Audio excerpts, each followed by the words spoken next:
what you want about me, but I'm a living in the green world, and I need the air to breathe. Some will say you gotta get your kicks by removing love from a natural trip. But metal will rust and money will burn. And on the final page I ask, were you living in the green world? And did you give some in return?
We're in the Kallawash River drainage right now. We're in a timber sale called Jazz.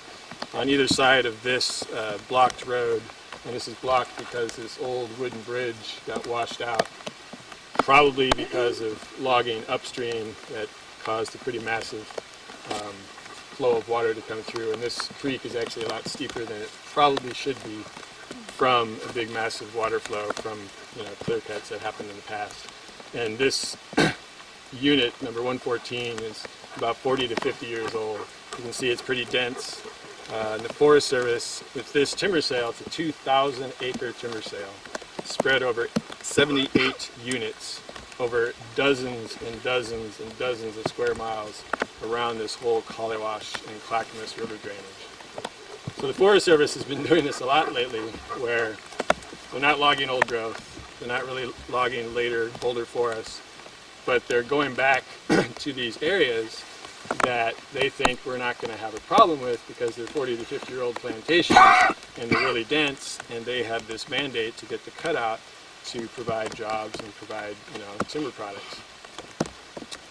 However, these forests, and today is 10-10-10, so we're actually going to do a little bit about the 10-10-10.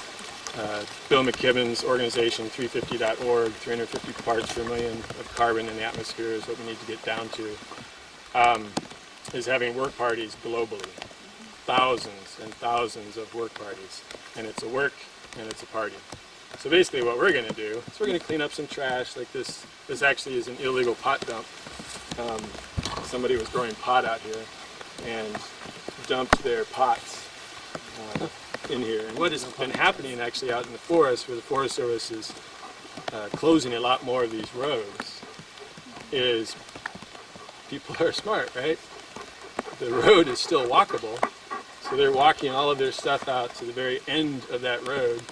It's open to the sun, and they're planting, either in the road or in this case, in pots, and growing marijuana. It's not the big Mexican cartels who are doing it. It's probably Ma and Pa or somebody. Hopefully they're actually doing it organically, at least, if they're going to be doing it, right? Yeah. But that is one issue that is happening out in the forest. So there's a lot of uses that go on out in the forest, right? There's hunting, mushroom picking, salao picking, all these different things, people growing weed, people abandoning cars. I mean, it's all this kind of stuff. And we'll see trash up at this other landing, and there's some trash there that we'll pick up. And at the end of the day, with all of the mushrooms that we have, which I guarantee you there'll be lots, to do our 10-10-10 photo op. I guess we'll spell out 10-10-10 with chanterelle mushrooms on, ironically, a slash pile back where we parked our car. You know, the Forest Service and the timber industry, when they talk about carbon, and we finally started to get the Forest Service to talk about climate change and carbon sequestration and, you know, how logging affects that. 18% of all CO2 in our atmosphere, man-made CO2, is from logging.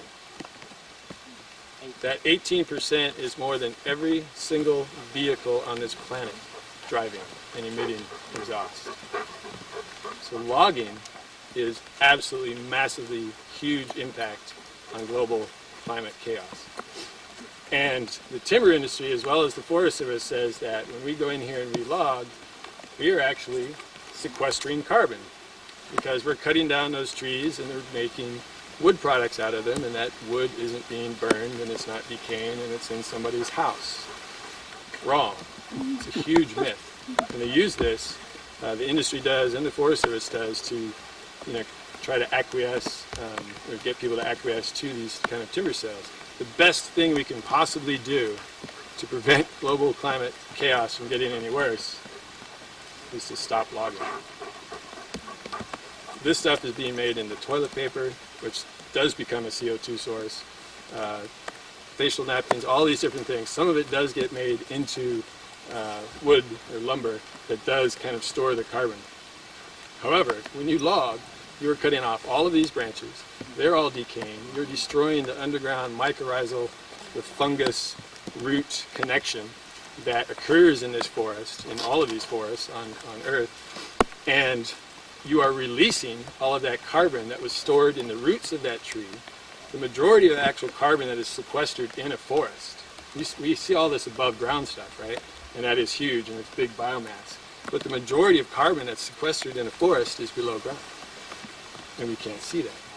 It is in the fungi, that whole massive mycelial network that occurs in the ground and connects every single tree to every other tree.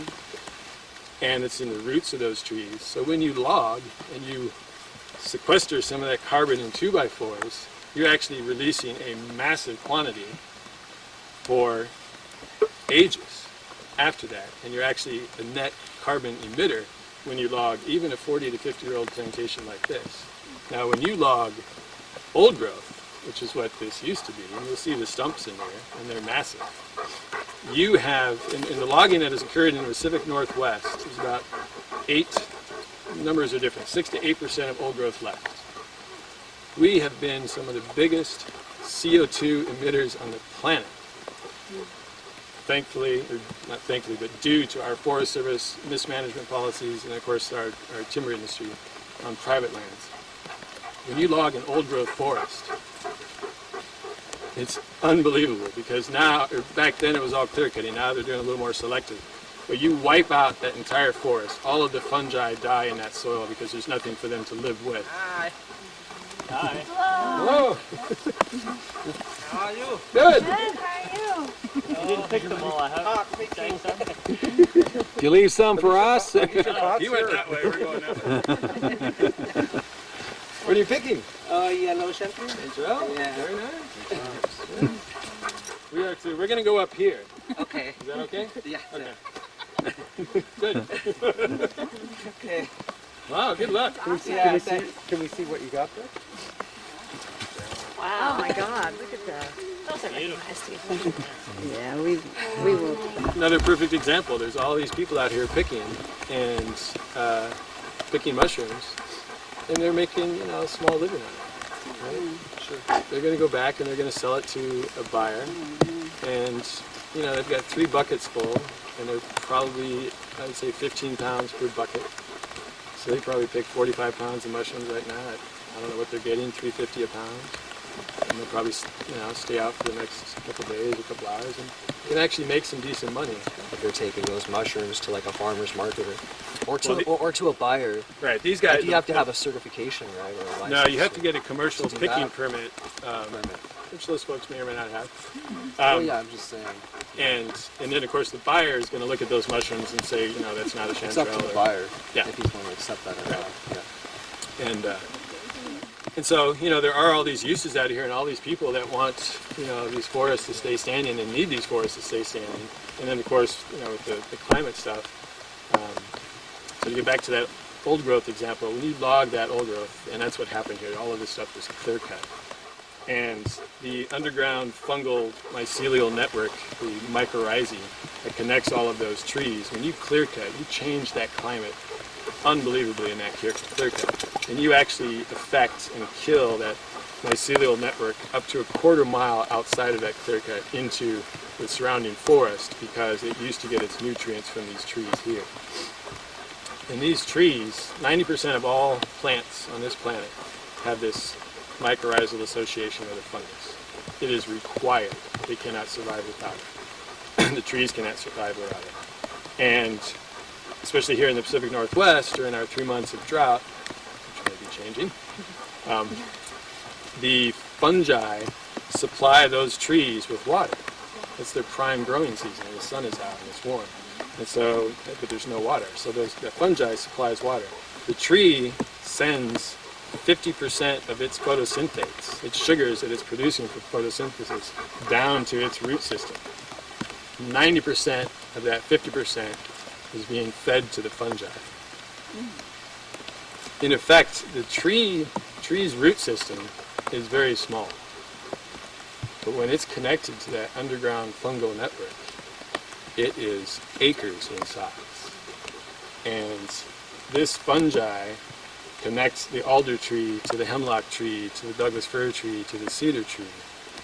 They don't have any, issues with other species, right? And they've done these studies where the forest was deficient in phosphorus, say, and they dropped a bunch of phosphorus at this Douglas fir tree. And in 2 hours, the underground fungal network had transported that phosphorus throughout the forest to all of these other trees. So what's going on, right? Like, who's controlling what? And we've always been told that everything out here is fighting tooth and nail, right? Everything is in competition. No, we just don't know how well interconnected all of this stuff is, right? And we're slowly learning, and we just need to be more open to the fact that we know nothing. And need to accept that we know nothing and continue to learn and be willing to learn about all of these things. So, with this being 10-10-10 and us being in this timber sale, the amount of forest products that they would get out of this timber sale and the amount of CO2 that is going to be released if they actually do it. They're going to be rebuilding a whole bunch of old roads that are here, including this one. That impact is far greater than the economic benefit of actually doing this logging. And they say they need to do this logging because the trees are too close together and they're starting to have mortality. That's what a forest does, right? Some live and some don't. So, I mean, you can look around. They replanted this. This is a man-made plantation. But I would suggest that we should keep it standing for at least one massive reason for global climate change. That the more we cut down these forests for useless things, right? We need to recycle more. We need to use hemp. We need to do all these other things to make these forest products or these products from tree fiber out of other fibers, or use less, or recycle more, etc. 3% of our wood products come off of our national forests. Well, if we could just get 3% more recycling, right, we wouldn't need to cut another single tree in any national forest in the entire U.S. So the reality is there, the possibility is there, and we need to do that. If we can get more recycling and we can start using hemp, which produces 4 more times fiber per acre than a forest does, then we can reduce all that impact on private forests or state forests or school districts that have forests, etc. So that is reality. start making houses out of clay and all sorts of other things. Like there's just a lot of work for us to do to get us away from this, wood fiber or tree fiber based economy that we have right now. And the reality is there. The examples are there. It does work. We've seen it, and we need to get to that point. And so one of the things that we're going to have you folks do today is write a little comment card to the Forest Service about this timber sale. And you can say whatever you want. We'll do a lot more talking as we go up and have lunch, etc. But because of these barkabouts, and because of people like you coming out in the pouring rain to pick mushrooms and to check out this timber sale and to listen to me go on and on about all this stuff, that is what is affecting change on Mount Hood National Forest. And that is what is affecting change with this district of the National Forest. When we come out here and people are concerned enough to come out here and look at this forest and see the reality on the ground and see that maybe the Forest Service in their documents isn't necessarily fully giving us all the information that they should. And we are the ones that are changing what needs to be changed. So these hikes should be empowering.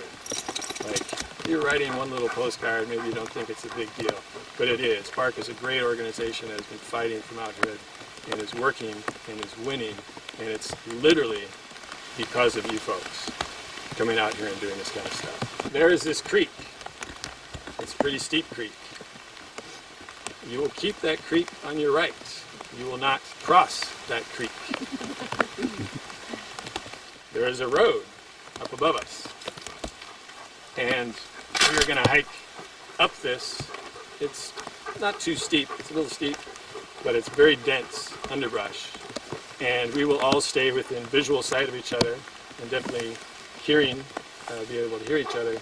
We've got 8 radios and a couple of whistles, a couple of dogs that can maybe round us up as well. And I'm going to kind of be on the left side. Sylvan's probably going to be on the left side, herding people if they go too far to the left. There is a dry creek drainage over there that we don't want you to go over to.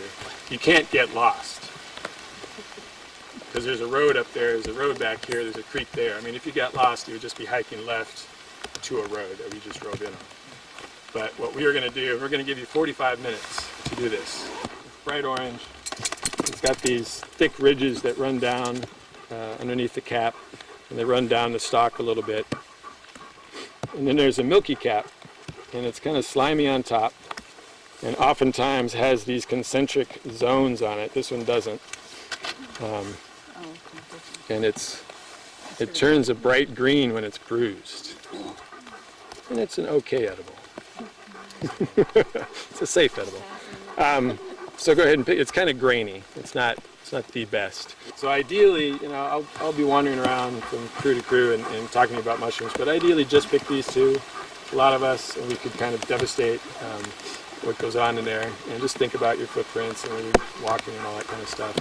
The reality with mushroom picking so far that they've found, they did a 20-year study on Mount Hood of picking chanterelles.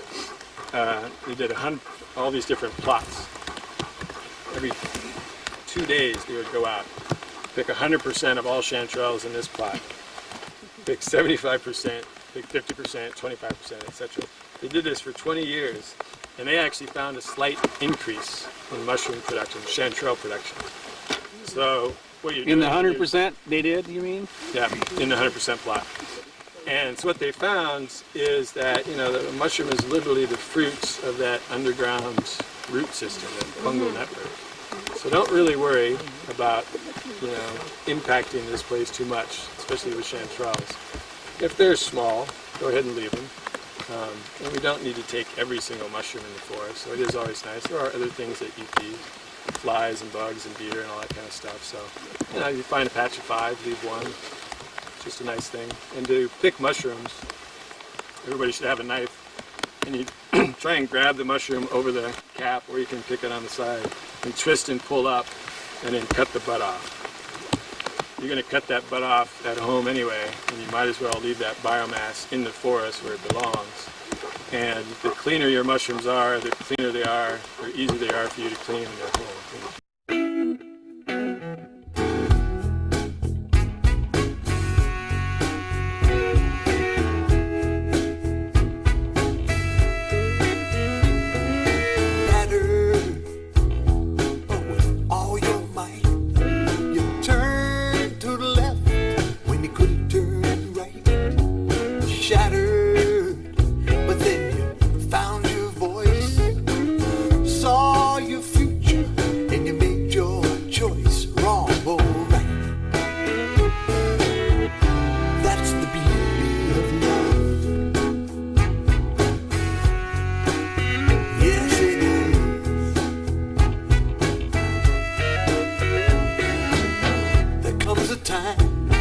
when your destiny shows its face and it sets you free.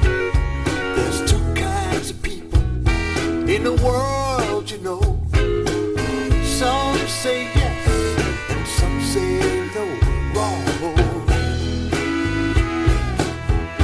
that's the beauty of love.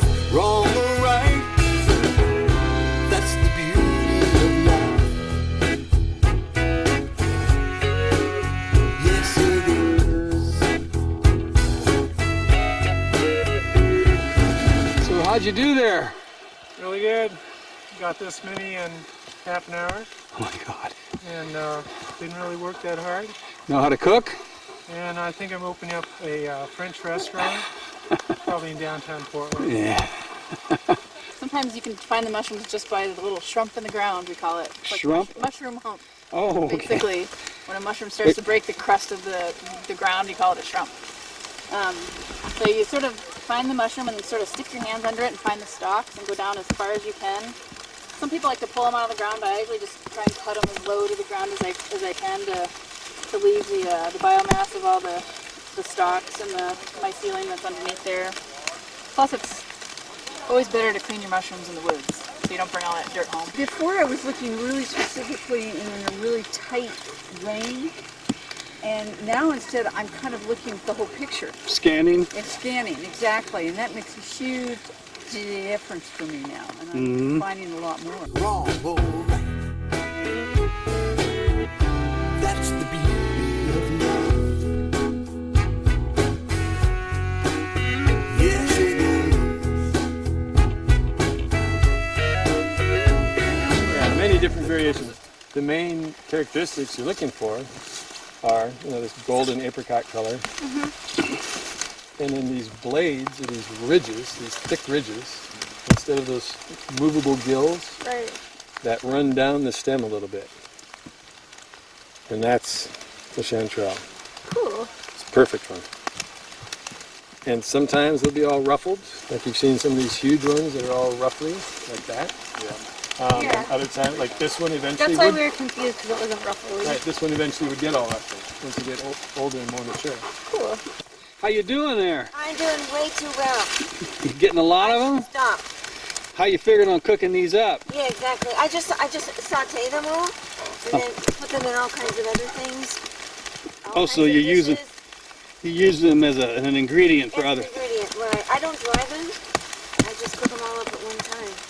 Have you done this before? This is my 4th mushroom hike, yeah. All right. I think it's the best one yet. Really, great year for mushrooms. We're gonna make a gravy and maybe eat it with crepes or waffles. All right. Have you done that before with chanterelles? Never with chanterelles. I've done it with other types of mushrooms. I'm vegan, so mushrooms are like key to a good gravy for me. So this is kind of greenish looking. This is all right there, right? That is very interesting. This is on its way to becoming a lobster mushroom. Oh, which is a good thing. So what happens is there's the Hypomyces lactiforum is the lobster mushroom, right? And this is a Lactarius, Subrolacteus. And the lobster spores fall on this mushroom. They're floating all through the air right now. They fall on this mushroom, and they also fall on these kinds of mushrooms, these russulas. Okay. And they completely change the entire mushroom to be this bright red, really dense, thick, strong, edible mushroom. And a lot of these russulas that the lobster would parasitize aren't edible until they get parasitized and completely change. So I'll show you pictures Oh my God, that's of interesting. the lobster mushroom. But this one, I'm going to keep this one actually. Yeah? Because I'm assuming that's what it is. It's hard and thick, and let me see one of the other. Okay. Okay, so And it does on the underside of it. right, so these are the same mushroom. Wow. This one has more zonal rings to it. This one is starting to get a few zonal rings, same coloring. And then look what happens. Yeah, it just toughens up. So fills this in. this parasitic mushroom is changing this one. I mean, this has gills. This used to have gills. You can see kind of the lines where the gills used to be. Yeah, it's getting more That's knotted awesome. and That's gnarly like down this there. is like this intermediate stage before it actually fully turns bright red and into a lobster mushroom. Is that a chanterelle? I think it's a white one. Is there such thing as a white one? There is a such thing as a white one. Most of them aren't really white. They're like a pale yellowish creamy color, but I'll ask Mark. Same genus, different species, Oh, but there's blue chanterelles, red chanterelles, white chanterelles, and golden chanterelles. So yeah, we're all good. golden I think are probably the most prevalent up Yeah, here. that's what we're mostly finding up here. Now these are really good. They're a white chanterelle. So they are good. Well, we're Yep. gonna go back. Yeah, and they do. And oftentimes when they come up in a massive, Found a bunch. big bunch. Yeah, and these are great edible, just like the golden ones. Okay. Well, what happens is it stains green when you bruise it, and so it has, it's slimy on top, Right. especially in the rain. And this one isn't as zoned, but it has these tiny little, circular zones that are going around, and it has gills. And then when you bruise it, it will turn this really dark green. And sometimes they call these milky caps because Okay. when you cut them or bruise them, they'll ooze. They're a lactarius mushroom, so they ooze this milk, right? And this one is supposed to ooze a red, but oftentimes it doesn't. Well, this gentleman up, I asked somebody else, and he told me they were false chanterelles and I should throw them all out. No. And I did. I threw them all out. Well, there's lots more. Okay. And this one you can see, I don't know if Jim can see this, maybe do it this way. All these bugs hopping off of it. Can you see that, Jim? I can't tell. They're really tiny. But this one is really infested Oh, with I see little them. bugs. Yeah. Yeah. Okay, so all the ones I Just threw popping out, I could have kept, dude. Well, we could because- have picked those giant white ones. Well, I Yeah, can go go get back. the white ones. I think I'm going to go find them because they were. They were The bugs edible? Well, they are. I mean, I've definitely, as a mushroom eater, I've definitely eaten my share of larvae. The ideal is to grab underneath the cap and twist and pull it out, and then you're going to cut the bud off, cut the dirt. Did you say that leaving the bud in the ground is? It could It could cause potentially problems. cause the rest of the actual mycelium, the roots of the fungus, to rot. Hasn't been proven, but it's just a thing that all the mycological societies and mushroom pickers have kind of come up with for some ethical rules for harvesting mushrooms. And then it was basically fairly warm and humid for a good week, right? So it came up, stayed this small because it didn't have enough water. And then with that humidity, it rotted. Oh. So yeah, that happens a lot. I've been finding that this last couple months. So you have to make sure that they're not decayed in any way then. Right, like I'll be looking at all of them, and there is this little white filamentous fungus that will grow on these chanterelles. And I don't know what it is, basically a mold. And the rule for mushroom hunting or mushroom eating is if in doubt, throw it out. So if that has a mold on it, it might be perfectly fine to eat it, but I wouldn't. So just play it safe. There's enough mushrooms in this forest and in this world, and who wants to die for a meal anyway, right? So if in doubt, throw it out. It's one mushroom hunter's key. By the waterfall, so wonderful.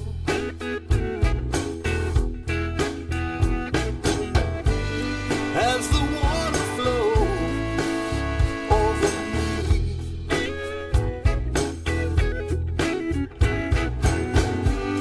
I'm so thankful every day. I won't let it slip away. It's the little things we need to hear and say.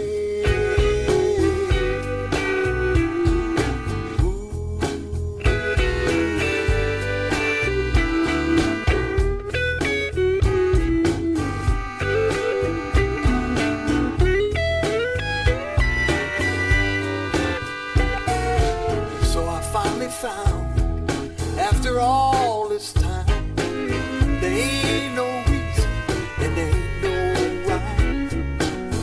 Indecision is the biggest crime, but the saving grace is yours and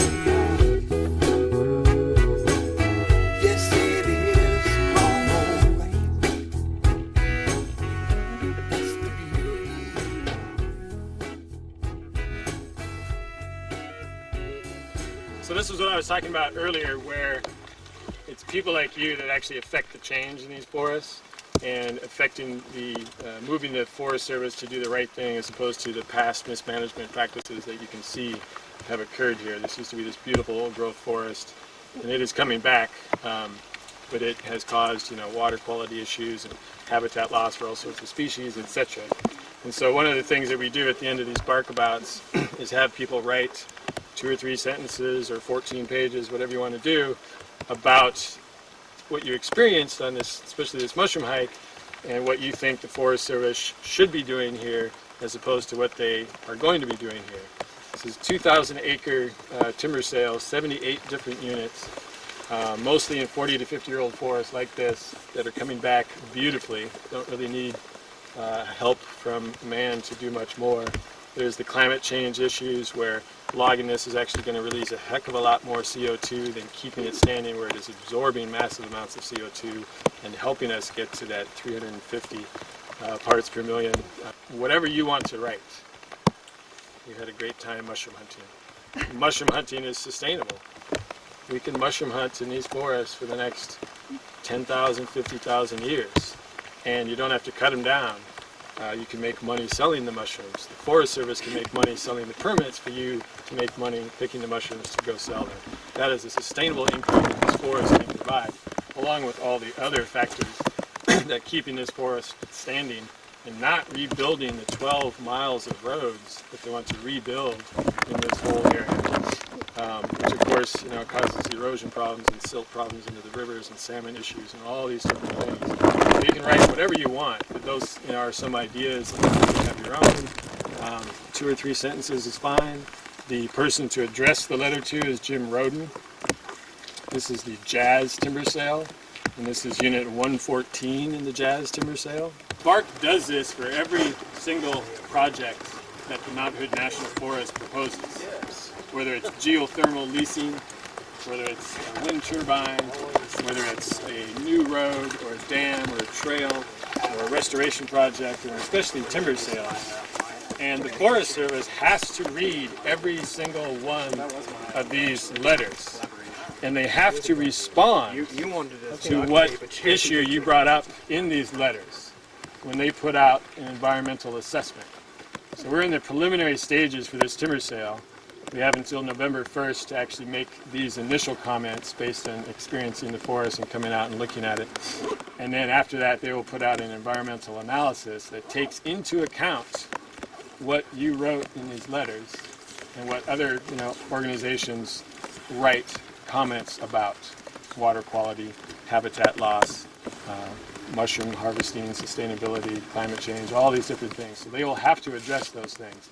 Whether in the end they actually really take those into account and continue to go forward with the project or not is something that they generally do. But we've actually been very successful in bringing up all of these issues and altering projects or getting them halted entirely. And again, it really is from you guys doing these things, doing these letters and coming out on these barkabouts. So it seems like even in our small numbers, it can still make an impact, right? Absolutely. How many letters do you think they typically receive for each lot? You know, it's dozens, and sometimes it's 3. You know, And that counts. it does count. I mean, you know, there's a number of organizations that work on forestry issues in Oregon that don't even come out to these timber sales, like we do actual ground truthing. But they will look at what the Forest Service has written and comment off of that. And that's fine, but the reality is when we come out here and we see on the ground and we get connected to it somehow, whether through mushrooms or just like taking a hike or wildflowers, whatever, you get a better idea of what actually is going to happen. You know, and they plan on doing, you know, a selective harvest here with skips and gaps. So the gaps are where they're going to do a mini clear cut, about a 1/4 acre in size, and then they'll skip about a 1/4 acre in size where they don't cut at all, and then they'll have these, you know, selectively widely spaced trees. So there are actually going to be, you know, they're small but mini clear cuts in this forest as well. And that's, you know, one of the problems with their past management is this clear cutting practice.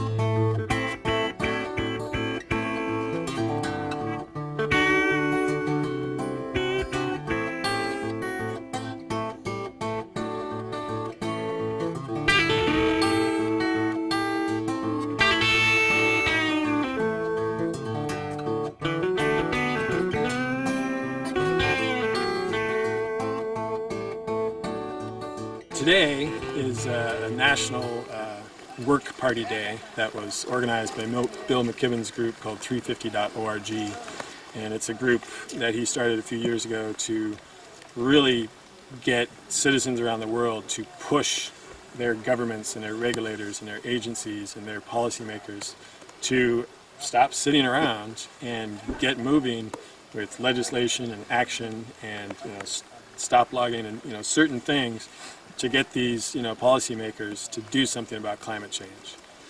We are in this crisis and the climate is continually wavering and getting vastly different here. There's more flooding in Pakistan and now in Bangladesh and all these places, and we're getting different climate regimes, droughts, etc. And so the climate is really changing in some places drastically, in some places slightly. And who knows what it's all going to be doing. But it is changing and it is affecting us. And basically, the 350 is the 350 parts per million that these scientists around the world have decided is the base okay number for carbon dioxide in our atmosphere. That's the upper limit, maybe? The upper limit that they think is something that we can get to without destroying economies and all that kind of stuff, and actually be able to stabilize the climate kind of back to where it was, where right now it's completely unpredictable. And so those 350 parts per million we need to reduce our level to that 350, and we can do that by not logging this forest. We can do it by implementing cleaner cars, more solar energy, electric power, all of these different things. And so around the world on this day, there are thousands and thousands of actions, and they're called work parties. So people are doing some work, they're cleaning stuff up, they're installing solar panels, they're building cob houses, all these different things, and then they're also having a good time. But the main point is to show the world leaders that this isn't just theoretical. The people are impacted, and the people are going to take action, and the people are demanding that you, who have the most of the power, the political power, that you need to start doing something and taking action now, because we demand that you do it. In this case, we decided to put these chanterelle mushrooms from the Pacific Northwest out by the Kallawash River, just east of Portland, Oregon, onto an old slash pile. And this slash pile is here from the previous logging, when they logged all this old growth that used to be behind me and now planted this, this young plantation. So we decided to put the 10-10-10 on this old slash pile as kind of a message that we don't really want to see any more of these slash piles. We would rather see a beautiful, diverse forest instead of more of these slash piles.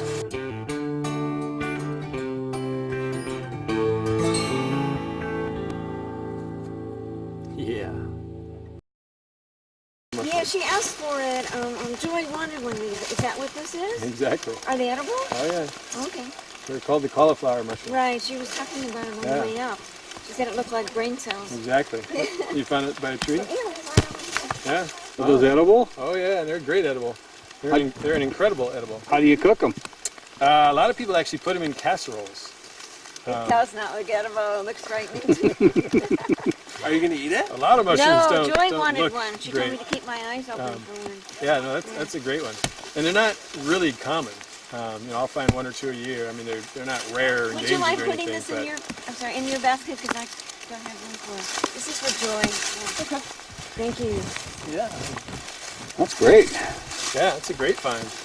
So this is one of many units then.